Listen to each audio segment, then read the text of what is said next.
Heyo everybody, real quick before I start my actual recording for this, I wanted to warn you that I will be discussing some kind of spoilery stuff that happened in the episode. Of course I didn't read the source material, if there is any, and if this isn't an original. Oh yeah, it's based on a manga, I think. I haven't read the manga, but I talk about some things that happened at the end of this episode that if you like to watch reviews before you watch an episode, I'm just warning you to probably you should watch the episode first, because I get into some spoilery territory.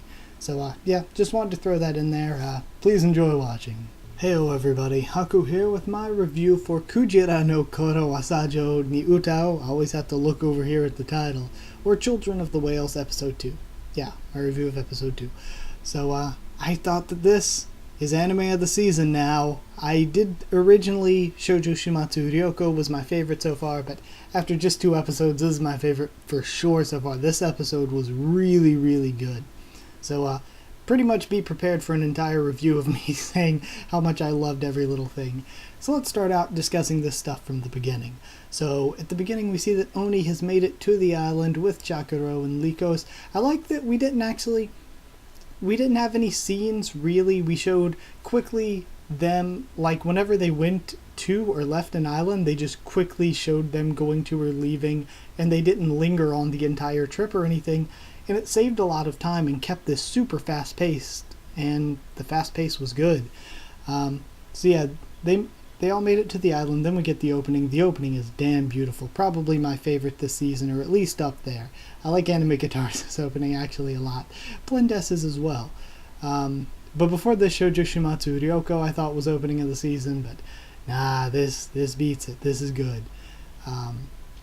So they find a mass grave on the island. The art, the animation, the ambience of all of this scene as they go inside the place is really, really incredible. Lycos is apparently the name of the noose, or something like that. So yeah, Lycos is the name of the noose, but the noose are creatures who feed on emotion, and apparently Lycos's people, the people of the outside, fed their emotions to the noose, and the outside is ruled, and I quote, by heartless people using emotionless apatheia to wage war. So that makes me think that the apatheia are people who have given away or had their emotions taken, and they're basically used as emotionless soldiers by people who kept their emotions and are just kind of assholes using them to get what they want, using them as emotionless slaves pretty much. I think that's what I'm taking out of this, or what I'm predicting from this. So then we have some interaction there with the noose and both Chakuro and Oni, and it doesn't seem to have taken the emotions or the humanity away from either of them, but they had some memories and flashbacks, and they saw things that other people saw. Both of them saw the visions of the outside world. Chakuro saw Benehi, who I think that was the one that the funeral was for at the beginning of episode 1. Then they're found, captured, and taken back. Oni and Chakura are locked away. The eye patch guy is still watching on from afar. Can't tell if he's going to be a good guy or a bad guy. No clue what's going on with him.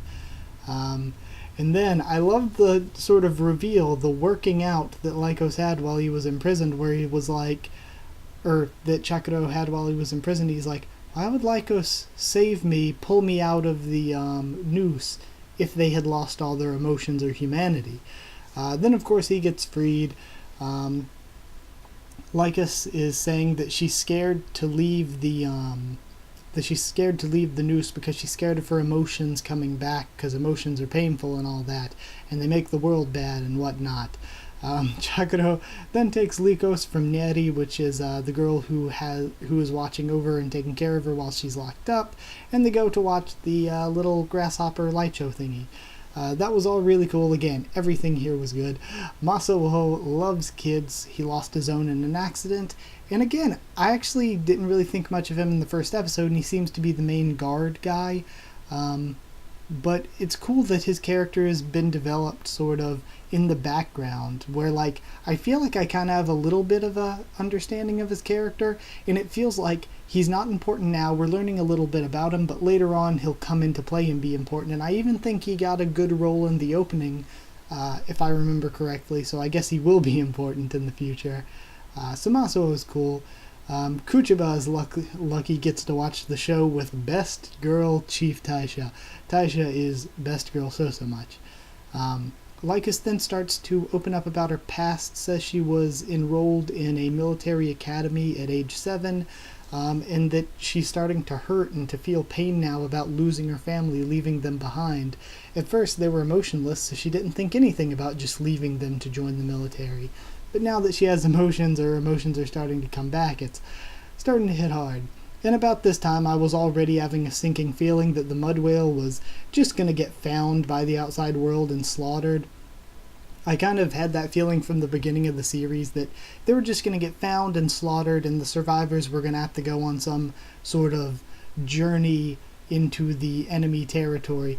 Almost kind of reminding me of Avatar: The Last Airbender, going into the enemy country or whatever on this journey, finding this new world you haven't seen before. I kind of got that feeling from it. So I kind of thought that was going to happen, and I mean, we saw the ending goes. But Chakuro wakes up the next morning. He lives with Toby and 3 younger siblings. Chakuro, Sammy, and Suo start planting seeds, but Suo goes to talk to the council, I believe. Neri, who is waiting I think she's waiting outside the council's rooms, delivers a message to Suo that the council's been doing some sketchy stuff, that they actually sent out patrols without telling Taisha about it, and not only did they do that, but they've also refused a meeting with Lycos, even though Lycos is really trying to warn them about something. So Neri's really worried about it. Suo goes to talk to Lycos himself, because Suo is awesome. Suo is probably my favorite character right now. I always like the cool, kind-hearted characters like that, even if they're not great at fighting. But Lycos pretty much says, I'm trying to warn the leaders of something. And Suo's like, well, just tell me about it. Taisha losing records, I mean, we cut to her and she just, oh, the records have blown away in the wind. They're going to sink into the quicksand, and you've just pretty much lost all that work that Chakuro did. Way to go, Taisha. She mentions another bit of their rules, that the unmarked are made elders, and told the history of the mud whale and its connection to the outside at age 61. She says she's 19 years away from that, so that means she's 42, but Taisha is still best girl.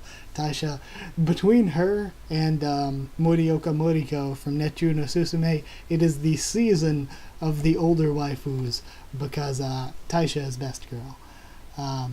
Then at the end, there's this ship thing called the Skylos that starts coming in from behind the island. Shit goes down. Presumably, Sammy gets killed, and I said Sammy was way too positive and upbeat and happy and all of that. So, yeah, I kind of saw that coming. There were just death flags all over Sammy. Being too happy and upbeat. Being the possible first couple of episodes love interest. Being the childhood friend. The childhood friend always dies. That is just something that happens. But even though it was really predictable, if you've seen enough anime, it was damn good. It was so well done. So yeah, the episode was amazing. I'm excited for the rest of the series like nothing else right now. Even more excited than I am for the rest of Hoseki no Kuni. Like, I am so into the show.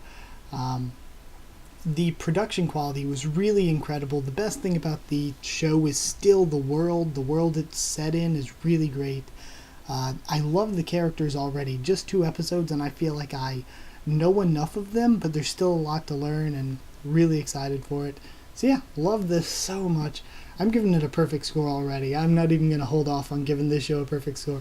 Giving it 10 Heartless People out of 10. And yeah, I guess real quick before I end the review, Suo is probably my favorite character currently, but I like Taisha a lot, and Oni. I actually like Oni a lot. I know some people are going to be like, oh, he's just the generic angsty fighter character, but I still like Oni a lot. Of course I like Lycos and Chakuro and who was the other guy? Maso. I like all of them, but Suo, Taisha, Oni, probably my favorites. So yeah, either way, I absolutely love this. I hope you guys enjoyed the video too, so like if you did like the video, and comment down there to tell me what you thought of this episode and what you thought of my thoughts on it. Subscribe for more Kujira no Children of the Whales, Children of the Whales, and much more on the channel. Covering Hoseki no Kuni on the channel as well. 3 other anime from this season: Mahotsukai no Yome, Juni Tyson, and Shouju Shimatsu Ryoko.